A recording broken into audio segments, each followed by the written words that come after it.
I'm open to suggestions since I'm a classicist by training, so this is verging into Egyptologist territory, but the big question we're going to be discussing today is where exactly is the line between a hieron kimenon, a sacred text, perhaps a term that we understand in a more Christian kind of way, and a hieratikon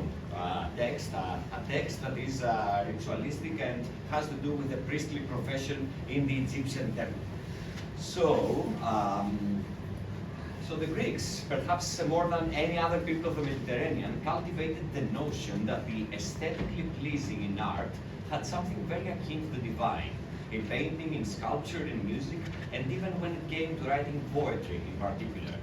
Poets were from very early on considered artistic hierophants of sorts, vessels of the divine breath or inspiration. So amongst them, Homer stood as the undisputed prince amongst all those conductors of souls towards the divine. And of course, his two epic works, the Iliad and the Odyssey, were already regarded with the most profound reverence from the time of pre-Socratic philosophers. However, despite their kinship of these works with divine principles and the commonly acknowledged fact that poetic inspiration came from the invocation of the muses themselves, the texts of Homer were not considered sacred or canonical in the sense, of course, that Christianity would later on try and carve borders between the various works comprising its divinely inspired literature. And this does connect with Platonism, I assure you. In the Greek-speaking world now, the works of Homer were only sacred insofar that they were widely read, reread, analyzed, and acknowledged by the consensus of the intelligentsia as the finest pieces of poetic art ever produced.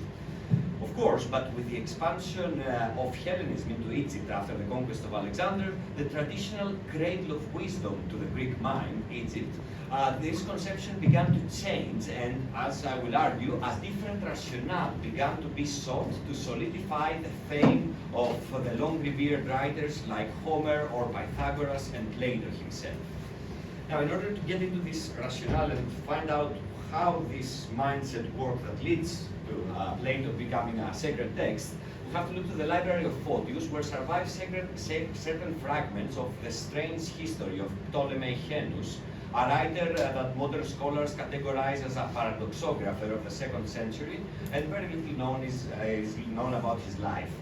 Photius himself tells us that this strange history, that's the title of the book, was dedicated to the beloved of Henus, a certain Tertulia, and though it's full of boastful language and incredible claims, they do provide a not unpleasant knowledge for some to have. So Ptolemy Henus, this grammarian from Alexandria who lived during the reigns of Trajan and Hadrian, tells us a very radical origin story for Homer's work. Tells us that a woman from Memphis called Fantasia, the daughter of a certain Nicarchus, wrote before Homer an epic poem about the war in Troy and the narrative of the Odyssey. And they also say that her works are now kept in Memphis, and also that Homer, having visited this place, took these copies from Phanitis, a hierogrammatis of the temple, and composed his own works according to this. So here, Ptolemy Henus, a Greek Egyptian who was undoubtedly well acquainted with the function of the Egyptian temples or houses of life as repositories for ancient records, applies this cultural idea in what is, in my view, a very interesting fashion. The Platonic idea behind artistic or poetic creation, that of fantasia, becomes the embodiment of the original Homer. At the same time, this embodiment is Egyptian in origin, and of course, the fruit of Fantasia's original divine labor are kept by Egyptian priests within the temple. This interpretation now of Henus' rationale is further supported by the continuation of his strange history, where he goes as far as to try and portray many works of Greek literature as equivalent to Egyptian books of the dead, that is to say, hieratic texts composed in the temple with the express purpose of guiding the soul of the deceased through the trials of the afterlife and towards a blessed hereafter. So technically an ascent of sorts, although it is a post-mortem ascent. With that in mind, he tells us that Demetrius of Skepsis, a Greek grammarian of the time of Aristarchus and Crates, was found buried with a book by his head composed by Telis, the Thespian son of Hercules and Lysidice. the very name of this fictional author, the Book of Delis, that is ritualistically placed at the head of the dead grammarian, regardless of whether this is fact or fiction, of course, denotes that in the mind of Henus, literary works could have a telestic function, just like the Egyptian books of the dead did. He goes on to say that a certain Tyronicus of Chalkis, I'm open to suggestion who that might be, was buried in a similar fashion with a book of the poet Alcman by his head, whereas the infamous Ephialtes, the traitor of Thermopylae, was found with the book of Hybristodike of the comedian Eupolis. Even Alexander III had a similar headrest in his final resting place with the Eunides of the comedian Kratinos, and so did Seleucus I Nicator, who was interred with the days and works of Hesiod. And also we have Pompey Magnus and Cicero, who did not get buried with books in their heads according to Henus, but had a special connection with books. So despite the historical validity of any of these anecdotes, because we're talking about paradoxography here, it is clear that in the 2nd century a Greco-Egyptian tradition was emerging that combined Egyptian reverence for texts composed within the temple complexes and the love of the Greeks for works of literature. And though this may have been simply the tip of the iceberg, a transient cultural phenomenon, you might call it, the core of this very concept found its way into the Neoplatonic frame of mind that combined its love for the philosophical works of its master with the awe of the Egyptian religious traditions recorded in hieratic ritual books. Plato's engagement with Egypt established a foundational pattern for later Platonists. In the Timaeus, for instance, Plato presents Egyptian priests as holders of ancient wisdom, though he uses them primarily as vehicles to assert Greek superiority. The Egyptian priest in Timaeus, in size, is nothing but a hollowed-out character, in effect, a mouthpiece for a new approach to perennial wisdom, and in truth, he is not based in a historical past of Egypt. Despite this orientalization approach, Plato's conception of the creator god bears striking similarities to Egyptian theology, particularly the idea of a Piitin and Patera, maker and father, who creates through manifestation rather than biological procreation. The theological parallels are again very striking because Plato's description of the creator as one who looks to the unchangeable and fashions the form and nature of his work after an unchangeable pattern, bears a remarkable similarity to Egyptian hymns like Leiden 40, which describes God as a master craftsman who mingled his heavenly God seed with the inmost parts of his being. And also, again, in the Leiden Papyrus, we also read that the god of more powerful bars than most of the other gods, because he is the one who remains unique, divine, whose name is hidden among the 8 gods of the Octopad, probably. And this conception of a supreme deity there, we find it to transcend we find the idea of one god transcending all other gods, which is very parallel to Plato's demiurge in the Timaeus. And this one god, this demiurge, stands above all the created gods and is the source of all order in the cosmos. Now, even in chapter 100 of the Leiden Papyrus, the demiurge appears to be as ancient as time itself, the one who inaugurated the existence of the first time and is called Lord of the Lords, who fashioned himself by himself. This now self-generative aspect of the creator mirrors the conception of the demiurge as an uncaused cause, existing before and independently of the material world, just like we see in the Timaeus.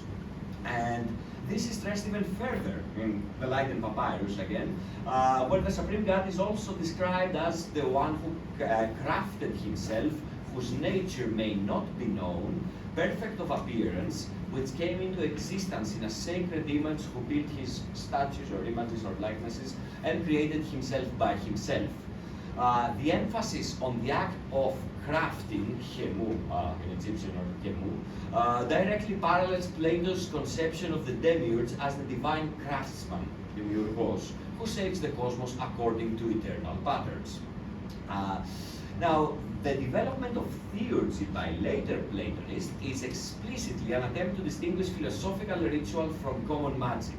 And this sort of ritual, this philosophical ritual, needed its own formulas or texts, just like any other system of spiritual technology, especially since it was derived from Egyptian temple practices. Now, of course, Iamblichus argued that theurgic rituals subordinate man to the will of the gods, whereas magical rituals subordinate the gods to the will of man. However, an analysis of the actual theurgic practices reveals that a much deeper Egyptian root there, where such a distinction between magic and theological or philosophical thought was not as pronounced. For instance, if we take the Mithras liturgy from the Greek magical papyri as an example of a theurgic ritual, there we see that the practitioner is instructed to draw breath from the rays of the sun and greet the god with "Hail, O Lord, great power, great might, King, greatest of gods, Helios." Now, as Sarah L. Johnson notes about this technique of inhaling the light to meet with the Father, the one God, was invented by the theurgist. But I believe that one could argue that if we look at the hymns of Amun-Re from the Hebes temple, we can find Egyptian precedents in the idea of that Amun and his fiery breath bring life. For instance, here in this hymn we have his Ka flame is distant, whereas his Nasir flames illuminate the earth. He, having surrounded his throne with fire, he distanced himself more than any other god, too distant and remote to ever reach him. Nonetheless, his rays spread all the way to the earth, driving away storms and clouds. So in this particular passage, the speech of the Egyptian solar god can now be assimilated with fire and light, as we see in an example at the tomb of Ramses VII, where we have the inscription that his word is light, and those among whom he is breathing by means of his voice. So in the Hebes hymn, we find a similar idea described. Amun-Re's Ka flames are in heaven, while his fiery speech, his Nasir flame, illuminates the earth, where the theurgist would effectively be operating, hoping for ascent as he draws in that manifestation of the divine word. Perhaps most revealing of his intercommunication between late Platonism and Egyptian temple practices is Iamblichus' detailed knowledge of Egyptian theology in his work on the mysteries. Of course, he writes with the nom de plume of an Egyptian priest by the name of Abaddon, and Iamblichus describes a sophisticated hierarchy where prior to the true beings and to the universal principles, there is one God, prior cause even of the first God and King, remaining unmoved in the singularity of his own unity. This directly parallels Egyptian concepts found in texts like in the Creator hymn, where we find greetings, O sole God, who made himself into millions, whose length and breadth are without limit, one powerful and skilled, who bore himself. As Klotz observes, it is likely that communication may have occurred between these men, Neoplatonists, and Egyptian priests, considering the Greeks' remarkable understanding of Egyptian solar theology. Now, Iamblichus further demonstrates his knowledge by correctly identifying Kmef as an intellect contemplating itself and turning his thoughts towards himself on the mysteries. This notion corresponds with the Egyptian Kematef, accurately described by Klotz as the first principle of Egyptian Amun-Re theology, and which functions primarily as an omniscient, transcendent creator God. In order to better understand this interconnecting dynamic between the Egyptian temple practice and Neoplatonic theurgy, we must inevitably turn to magic. So, in the Greek magical papyri, we see, yes, absolutely, a continuation of this tradition where the practitioner invokes you who are the greater than all, the creator of all, and the self-begotten.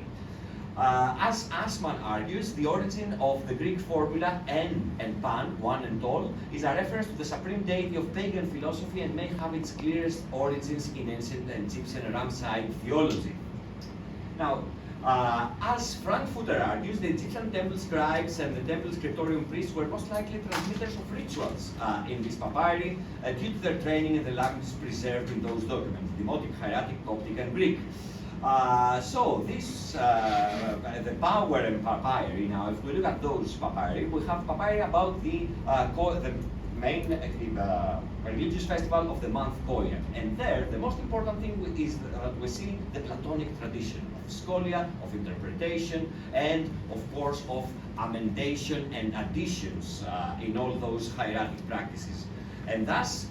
it is perhaps that in this practice that combine both copying a text for the purpose of preserving it, as well as adding scholia to it, as to bridge the divide of different languages, theological and philosophical notions, that we can trace the tendency of later Platonists to increasingly claim ritual authority.